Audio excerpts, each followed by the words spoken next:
Look, it does seem that that has happened after these extended negotiations. Originally, this was supposed to be signed mid-year. It's December now. It's finally been signed.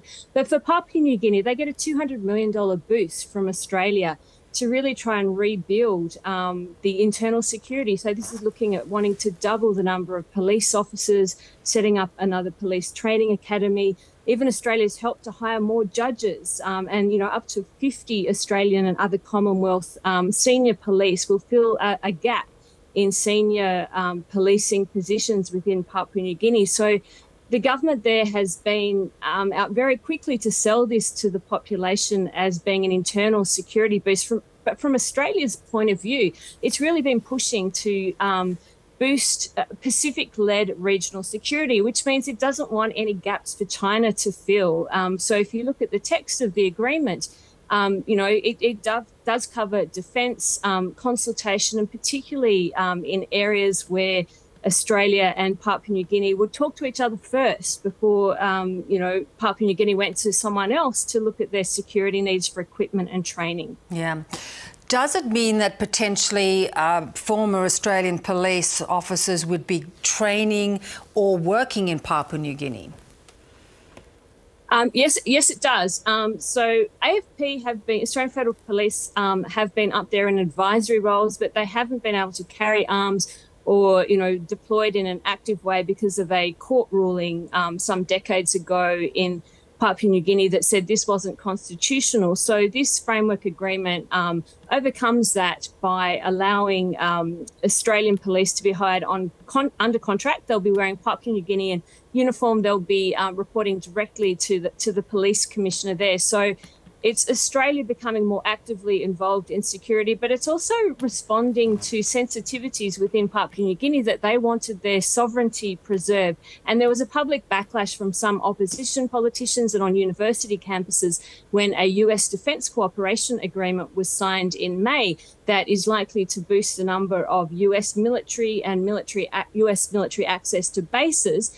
This agreement with Australia is a lot more careful in how it words things and the way in which Australian police will be on the ground in Papua New Guinea, but in Papua New Guinea in uniform. Yeah.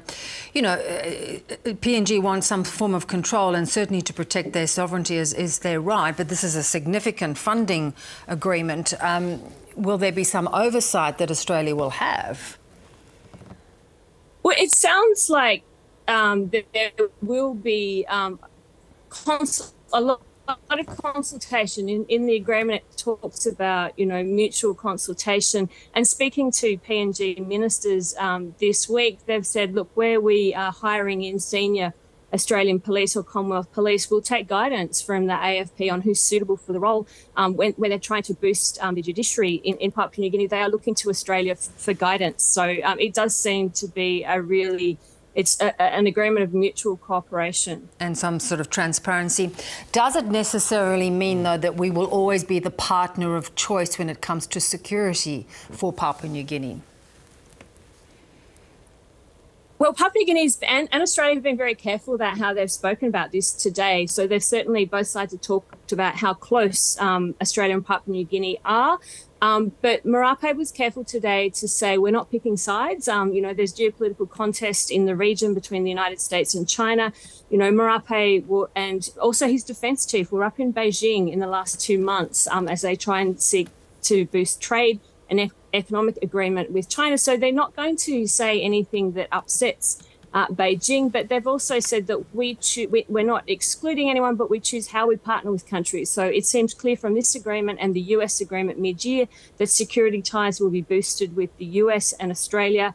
Economic ties, are ongoing with China. He's not picking sides, he says, but, they're making choices about the kinds of partnerships that Papua New Guinea will make. Yeah, and it is quite interesting that Beijing is hosting Pacific policing officials, so that they are certainly not going to stop pursuing their own ambitions.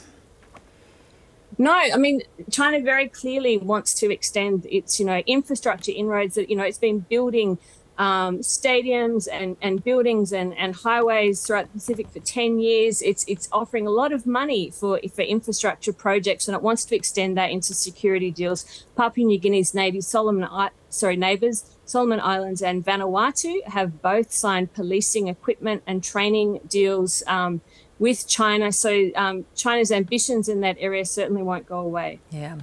Great to get your analysis, Kirsty. Thanks so much. Thank you for your time.